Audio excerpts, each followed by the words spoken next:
Good morning and welcome, boys and girls. It is I, the OGGM, broadcasting live from a cloudy Site B here on a small island off the coast of Costa Rica.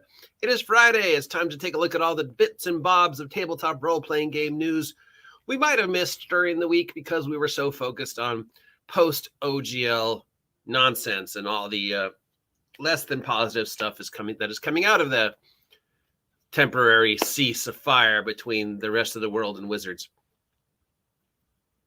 So we've only got one D&D related story today. The rest deals with other parts of the tabletop role-playing game world, which is always nice. But before anything, I wanted to talk about this because this is just hilarious, and I absolutely love this. So this is Kadabra, who apparently is a Pokemon card that is half lobster, half fox. He's one of the magic types, and if you're not a Pokemon card player, you might not know this, but this card has been banned for almost 18 years. So for 18 years, tournament Pokemon players have not been able to play this card in any official format. Now, there could be a lot of reasons why a card is banned. Questionable art, questionable wording, too powerful, not powerful enough, breaks the format. No, but this one was banned because of a lawsuit.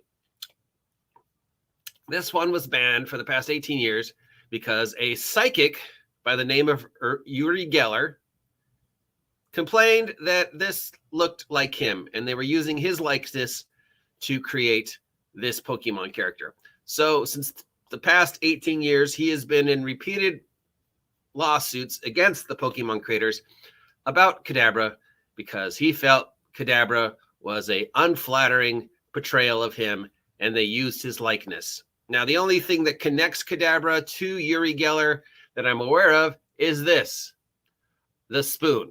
Kadabra wields a spoon, I believe. And Uri Geller is most famous as the psychic who bent spoons. You can find these old black and white things of him holding a spoon between his two fingers, and as you watch, the spoon bends, and that was his big thing for a while. So I guess he felt that there was some connection between him because Kadabra holds a spoon or whatever that is, or something that looks like a spoon. And he was famous for spoon bending, or Uri Geller believes that he is closely enough resembles a lobster fox, that this was mocking him and that they used his likeness without his permission. So he's been repeatedly suing the Pokemon people for ridiculous amounts of money, like $60 million throughout the past 18 years. But I guess finally they came to a settlement, or he just gave up. So now, congratulations, Kadabra is no longer banned. Pokemon players, you can once again play Pokemon in the formats that he would be allowed in, because after 18 years, this is now ended. And I just find this wonderfully absurd. Anyways, moving on. What else is going on in the world of tabletop role-playing game news? Stories we might have missed. If you're familiar with a role-playing game called Zweinhinder, it looks like Zweinhinder is coming to an end. So Andrew McNeil is reportedly shutting down his RPG division. Andrew McNeil, who is reportedly shutting down his RPG division, he has canceled his contract to publish Into the Motherlands, a Afro-futurist RPG, and was closing its RPG division. What is he most famous for? He's most famous for Zweinhinder and won some awards for Zweinhinder. He has also published the Oz and Neverland D20 settings, and he was working on Swordsfall and Into the Motherlands, and that he is, I guess the company is closing down for a while. So they're going to continue to work with Zweinhinder for a while till they fulfilled all the Zweinhinder contracts, but they're not going to make any new games. And then I don't know what's going to happen like this. And then going forward, I guess they'll come to a new agreement for the fate of Zweinhinder, or Zweinhinder will just disappear, or they're looking. Daniel Fox is one of the creators of Zweinhinder, is looking for other publishing options. But the Afro-futurist role-playing game that he was working on, Into the Motherlands, has been temporarily canceled. And Swordfall has been temporarily canceled. He got a lot of good press for Oz. He got a lot of good press for Neverland. And Zweinheimer won some awards, if I remember correctly, although it did get a lot of, hey, this is just, World of Warhammer redone.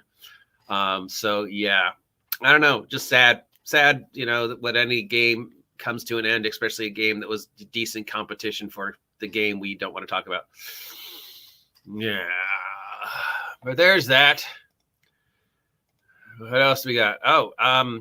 Cities Without Numbers has begun its playtest Kickstarter, and it has already broke the $100,000 mark. So if you're familiar with our boy Kevin here, who wrote Worlds Without Number, which is considered one of the best tabletop OSR role-playing games by several people, I'd pick it up, but it's ridiculous. His stuff is always ridiculously expensive. He is now kickstarting Cities Without Number. I don't know why. Why are you not giving me the link?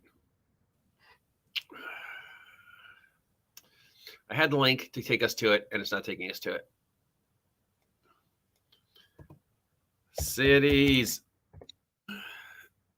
Oh, well. For some reason, the link's not working.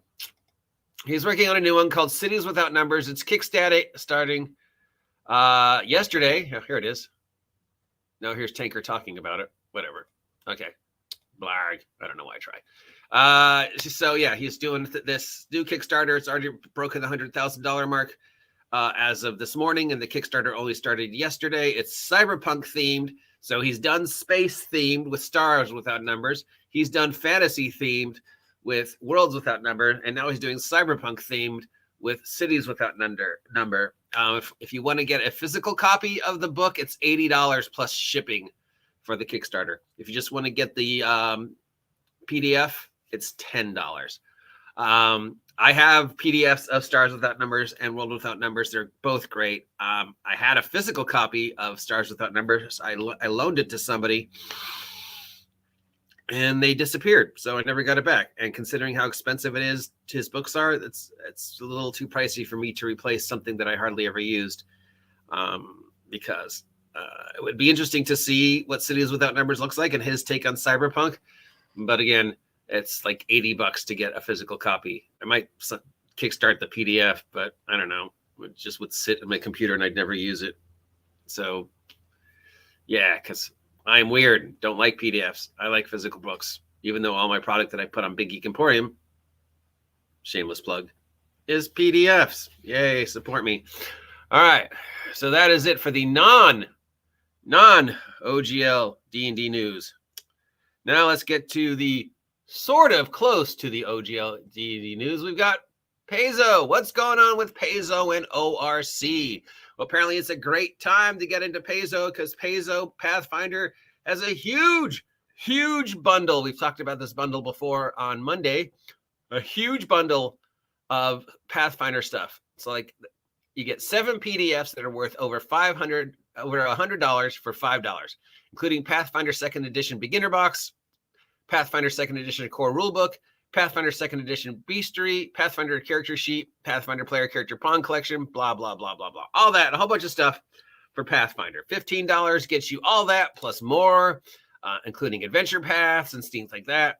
Flip maps. Of course, these are all PDFs of flip maps and tokens. So when you print them out, it might not be as impressive as, actually having the physical thing. And then the final one gets you everything that was in the previous two, plus the huge adventure path Abomination Vaults and everything that they've made in connection to the Abomination Vaults, both in Pathfinder and in 5e. So it's about $400 worth of stuff for $25, or about $100 worth of stuff for $5. So if you wanted to get PDFs of Pathfinder, this would be a way to do it. And I've posted a link down below under a section that says Pathfinder does stuff. So this is all in preparation for whatever's going to happen with the ORC. We still do not know. We just know they're working on it. We know over 1,000 game companies have signed on to somehow be connected to ORC and break the chains of Wizards of the Coast. And many of the companies are going forward even after the whole 5e SRD thing.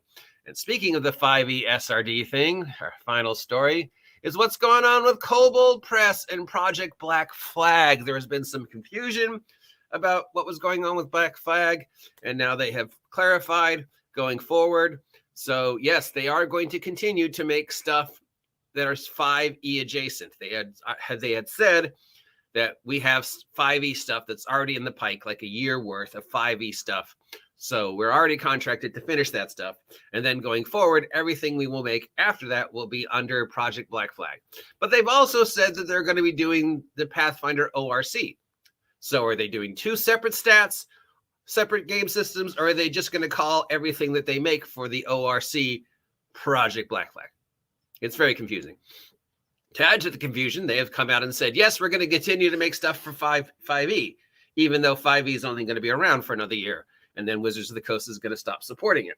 Of course, people are saying, well, even if Wizards of the Coast stops supporting it, they can't take the thing away because they put it in Creative Commons and they put it out there for anybody to use. They can make it very difficult, for you to do stuff with that after 2024, because they can do the things like, hey, your virtual tabletop can't support that third-party 5e content because we don't support third-party 5e content anymore. And you sure as hell aren't going to be able to get it on D&D Beyond. And if Kobold Press makes a book that has something you want to use in your 5e game, well, you can't because you're not going to be able to put it on D&D Beyond. And if you want to make 6e stuff and you're also making 5e stuff, well, are we really going to want to work with you? Plus, even though people say Wizards of the Coast can't change the Creative Commons 5e SRD, so if 10 years from now you want to make a 5e adjacent product, you can, and Wizards of the Coast can't do anything about it because they put it in Creative Commons. But this is Wizards of the Coast. So you can say, well, they can't, but I will remind you, Wizards of the Coast is notorious for doing really dumb things. So they may not be able to, but it doesn't mean they're not going to try. So there was some confusion. People were like, well, why bother? Why bother make Project Black Flag if you're still going to make 5e stuff? You were making 5e stuff before. All you had to do was say, well, we're going to continue to make 5e stuff under the new SRD. But when they announced Project Black Flag, we didn't know about the new SRD. So they were like, screw you. We're going to still make 5e stuff under Project Black Flag and under the ORC, because they are listed in the top tier of stuff of companies that are, part of the ORC. They're one of the 1,000 companies that have signed up. So again, what's going on? Are you going to make stuff for the ORC and Project Black Flag? Or are you just going to make stuff for the ORC, whatever the agreed upon SRD license for the ORC is, and just call your stuff Project Black Flag? And then you can continue to make 5e adjacent with your own twists for as long as you are able to under the flag of Project Black Flag while finishing off the pre-existing 5e contracts. Because that sounds to me like what they're saying. Because one, they have pre-existing contracts, stuff already in the pike that they have to fulfill. So we've got at least 6 months to a year worth of approved for use with 5th edition Dungeons and Dragons stuff that Kobold Press already has to finish. Then we get into whatever's coming next, which is about the time where the whole ORC Project Black Flag will truly come and start butting against whatever Wizards of the Coast has plans for 2024 and 6th edition. So we've got all these companies that are saying, yes, we are going to make stuff under the ORC once we actually know what the ORC looks like. And it'll be Pathfinder adjacent, 5e adjacent, its own separate system. We don't know. We do know the play testing for Project Black Flag begins in like a couple days. So if you haven't had a chance to sign up for it, use the link down below to sign up for it. And then Kobold's going to be like, okay, we finished all the pre-existing stuff we had contracted. We've got older stuff and we've got stuff we want to make in the future. We've already said we're going to work under the ORC, but we've also said we're going to work under Project Black Flag, and our Project Black Flag stuff will continue to be 5e adjacent. So are we going to make 2 separate titles for each title? Kobold Press 2024 for the ORC, Kobold Press 2024 for the Project Black Flag, and Kobold Press 2024 for 5th edition. Are we going to make 2 titles? Kobold Press 2024 under Project Black Flag. All our under Project Black Flag product is for the ORC. And here's some stuff we're going to make that is 5e adjacent. Or are they just going to make one thing to Kobold Press 2024 will be, this is our new flagship, Kobold Press Project Black Flag, approved for use with the open role-playing contract and 5th edition. So best bet, they're either making 2 or they're making 1 and making it so that it fulfills all the contractual obligations required to fall under the 5.1 SRD, as well as to fall under whatever the ORC is. Unless they are making their own system in addition to supporting the ORC, then we're talking 3. Well, bare minimum 2. Well, no, 3. I mean, it really kind of depends on what the ORC is going to end up being, I suppose. All this spirals down to back one big question. What are you doing, Peso? Because Kobold Press is being very clear. This is what we're doing. And Wizards of the Coast is being very clear. And this is what we're doing. And all the other companies are like, I think this is what we're going to do, but we really need to wait and see because we still haven't actually seen what the ORC is going to be. Is it just going to be a brand new creative license that has a whole bunch of stuff that people can use? How will that be different from the 5.1 creative license? Is it going to be allowed people to continue to make OGL 1.0 stuff, which of course is one of the original concerns about this whole thing? Well, what if I make stuff using BX or, 3? What if I make product that is in no way, shape, or form connected to Dungeons and Dragons, like D20 Space or Mutants and Masterminds or whatever? These are all the things that are hopefully want to be protected by the ORC. Mutants and Masterminds is going, what about us? We're OGL. So yeah, is Oak going to be a system? Is it just going to be a blanket? This will protect you if you continue to make product that looks kind of like this.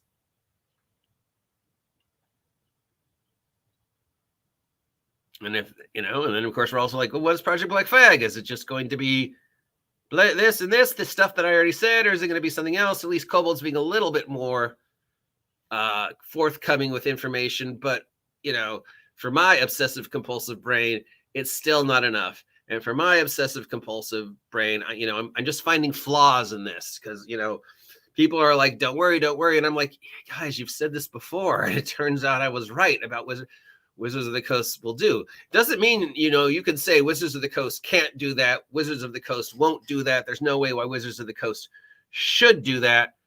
But I have to remind you, this is Wizards of the Coast.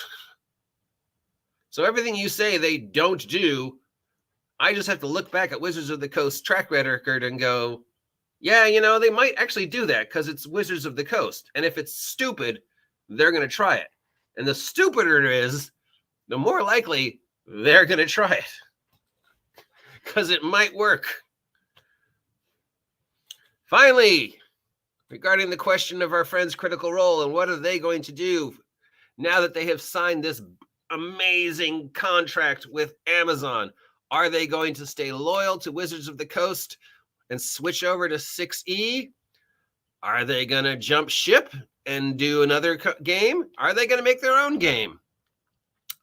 Well, despite what everybody's saying, it really does look like they are on the precipice to jump ship, especially if you listen to what is insinuated in the latest interview between Matt and the Gizmodo lady and Marissa. The Gizmodo lady made some very pointed questions regarding their plans, and they were very, the response to all her questions would be basically, wouldn't that be cool? We would love to work on that. That's something we're really excited about. Wouldn't that be cool? Wouldn't that be rad? I mean, if everything was in place and we had the right people, we would do that. And that's all regard to them cutting the umbilical cord from Wizards of the Coast and just doing something. And if they have Amazon money behind them and Amazon support behind them, that increases their chances of going, yeah, unless you can offer, people are saying, well, Hasbro could offer them, like a 9-figure deal. And I'm like, yeah, but would Hasbro want to, especially when they're trying to make their own toys and their own RPG, D&D cartoons? Why would they want to make Critical Role stuff and as well as make their own? And now that they've got Amazon protecting Critical Role for the foreseeable future, Mercer and Company have their own printing company. They have their own production company. They have their own charity. All directions, sorry to say, Scotty, is looking like they're going to jump. And if you look at the stuff they insinuate in the article with the Gizmodo lady, Linda, yeah, they're pretty much saying, as soon as the stars align, it's going to happen. So are they going to make, Critical Role, the role-playing game, under ORC? Are they going to make their own system? Or are they going to use the 5e SRD? And what would it do to the industry if they did jump ship? I mean, other than being the final nail in the coffin for Wizards of the Coast D&D in 6e. Because if they said, no, we're not playing 6e, we're playing this, all those Critical Role fans would go, well, then that's where my money's going. I'm not going to sign up for Paramount Plus if I can watch The Mighty Nine and Vox Machina on Amazon. Of course, now it looks like that might not happen because apparently Showtime and Paramount Plus have ceased to exist, and they have come together to create a brand new production streaming service that is being called Showtime Paramount Plus, or Paramount Showtime Plus, or Showtime Plus. Anyways, these two separate streaming companies merged, had a baby. It's a brand new streaming company. It'll have everything that most of the things that Showtime had, most of the things that Paramount Plus had, plus new things. Does that mean that Paramount Plus is still going to carry the 8-episode D&D series, or is this going to change because of now the new direction they want Paramount Showtime Super Extra Large to go? I don't know. But if I'm Paramount Showtime Plus guy, and I just made this huge merger, and I'm looking at everything down the pike, and I'm going, you've only greenlit 8 episodes of this show? Why? Greenlight something that's going to make us money. You have to compete with the Mighty Nine and Vox Machina? Yeah. I don't know if that's happening, guys. They just signed a huge $1 million contract with Amazon. So congratulations, Marissa and Max and Travis and all the other guys for getting the dream. I may not always say the best things about you, but wow, way to go, guys. And really, personal opinion, in my humble opinion, I can't think of any reason why they would stay with Wizards of the Coast. First, there's the taint of the past month. Wizards of the Coast has lost almost the entire trust of the industry, and Mercer and Company represent themselves as the spokespeople of the industry and the shepherds of the industry and the shepherds of the dream, that Gygax created. So why would they want to be connected with Wizards of the Coast? It's horrible press. 2, just money-wise, it makes more sense for them to be in a position where they have complete control over everything that is Critical Role without Wizards Hasbro going, no, you have to do this. Well, Amazon will go, I don't care. Do whatever you want. We greenlit 2 seasons of Rings of Power. We obviously don't care. If it works, great. If it doesn't work, it's not like it's, we're Amazon. We're Jeff Bezos. We can literally, buy space stations. You really think the failure of one TV show is going to bother us? But that's just my opinion. Let me know what you think in regards to what Project Black Flag ORC Cobalt Press it actually means, what's going to happen in 2024 with the game companies that are coming up to bat against 6th edition. And are you like me, and do you think Critical Role is going to jump ship, or are you like, no, they'll stay loyal? And if you do believe they're going to stay loyal, let me know why you think they're going to stay loyal. Let me know what you think Wizards Hasbro can offer Critical Role that Amazon can't. That's it for today. If you have anything else you want to talk about, let me know. If you don't, let me know. If there's That's about it for Friday. We will be back tomorrow with a brand new month of Dungeon 23 building for February. It's 30 minutes of me wasting your time, but I appreciate you being with me. Here is a comment. Hey, OG, interesting links to your products thread you put up earlier. Okay, yeah, buy my product. Buy my merch.